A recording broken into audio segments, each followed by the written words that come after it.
ഹരേ കൃഷ്ണ. എല്ലാ സജ്ജനങ്ങൾക്കും വിനീതമായ പ്രണാമം. ഞങ്ങളിവിടെ നേപ്പാളിലാണ്. അതിലും പ്രത്യേകിച്ച് അന്നപൂർണ മലനിരകളിലാണ്. നേപ്പാളിൽ മുക്തിനാഥിൽ വന്നിരിക്കുക.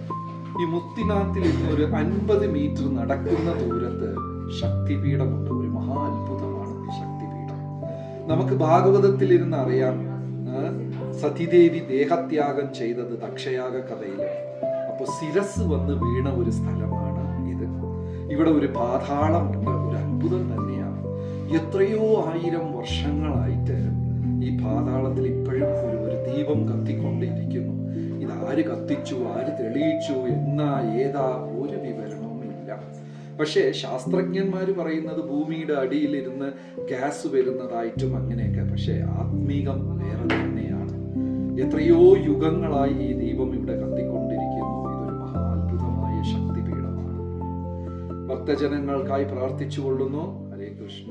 നന്ദി, നമസ്കാരം.